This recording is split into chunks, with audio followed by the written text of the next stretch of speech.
Au moment du décès de Yasser Arafat, 4 rabbins ultra-orthodoxes viennent à Paris se recueillir devant la dépouille du président défunt.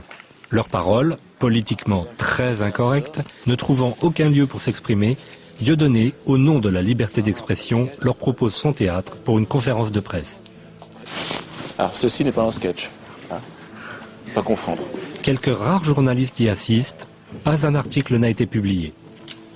Nous avons le plaisir d'accueillir ici 4 rabbins extraordinaires qui représentent le mouvement Naturei Carta, les protecteurs de la cité, qui sont radicalement antisionistes et qui ont tout de suite accepté l'invitation de venir ici dans le théâtre de Dieudonné parce qu'ils savent que dans le monde entier, on essaye d'empêcher les gens de réfléchir et d'agir selon leur intuition, leur bonté, leur qualité spirituelle, en les accablant sous les accusations d'antisémitisme. Donc même sans connaître Dieudonné, ils étaient persuadés que c'était une accusation infondée.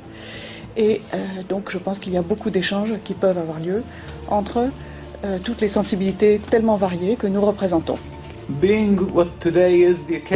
Étant donné la raison de ma présence parmi vous, je pense qu'avant d'aborder les sujets que je vais traiter, je me dois d'évoquer la mémoire du président Abou Ammar Yasser Arafat, qui était un homme exceptionnel, sortant de l'ordinaire. Pour le peuple juif, contrairement à la croyance populaire, c'était également une personne à l'esprit clair.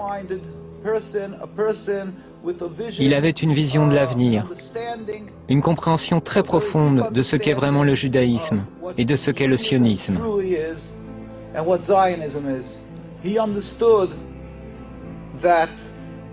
Il avait compris que le judaïsme est une sainte religion, plurimillénaire.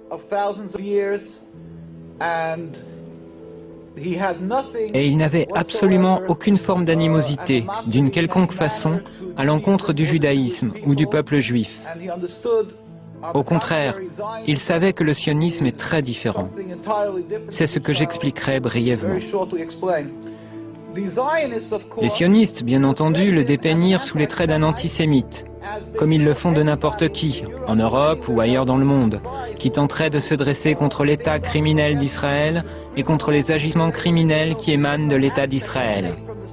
Ils affirment de manière automatique que cet opposant est antisémite, afin d'étouffer son opposition en la faisant passer pour une lutte contre Dieu. Ils donnent à croire que toute personne qui s'oppose au sionisme et à Israël serait quelqu'un qui blasphémerait la Bible et nourrirait de la haine envers les Juifs.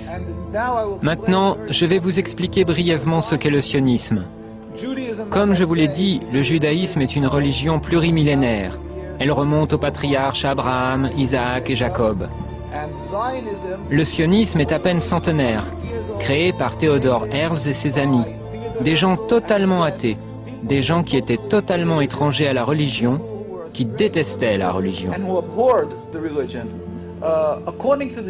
D'après la croyance juive, depuis la destruction du temple il y a près de 2000 ans, c'est-à-dire depuis l'exil du peuple juif, Dieu a fait jurer au peuple juif de ne point tenter de retourner en masse sur la terre d'Israël.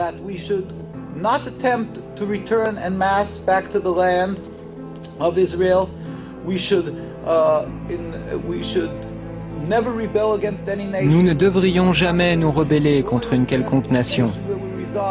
Et nous ne devrions jamais rien tenter afin de mettre un terme au décret exilique émanant de Dieu. Seul Dieu, sans la moindre intervention humaine, peut mettre un terme à cet exil. Et Dieu est très compatissant. Il regarde tous les peuples qu'il a créés, et donc le peuple juif parmi eux, dans l'exil. Et c'est quand il jugera le moment opportun qu'il mettra immédiatement un terme à l'exil.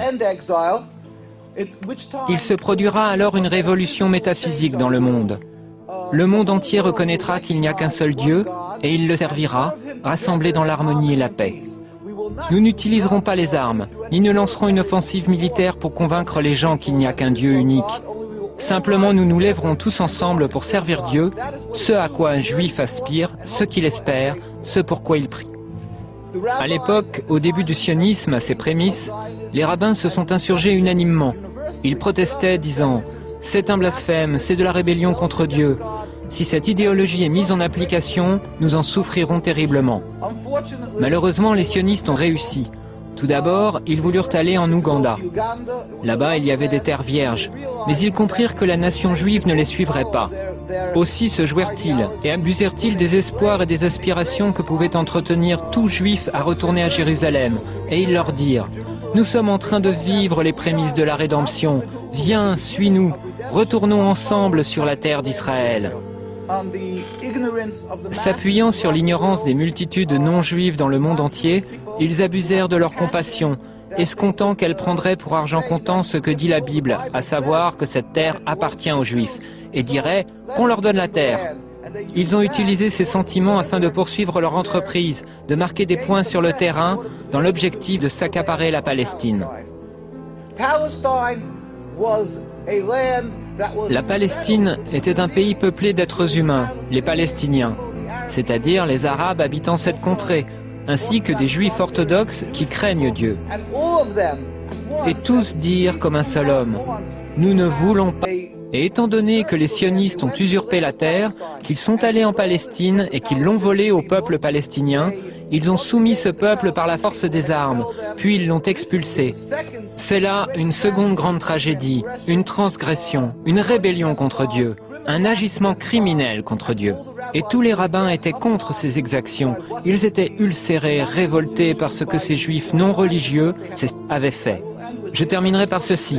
Je tiens à dire simplement que les sionistes, bien loin d'être les protecteurs des juifs et les garants d'un havre de sécurité pour eux, sont en réalité les principaux responsables de l'antisémitisme dans l'ensemble du monde.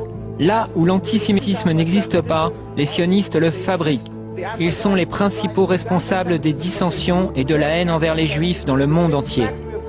Nous prions, nous demandons à tout le monde de prier pour la liberté de la Palestine et pour la venue du jour où la gloire de Dieu sera révélée au monde entier et où nous pourrons tous le servir dans la paix et l'harmonie dans un futur proche. Amen. Ha ha ha ha ha ha ha ha.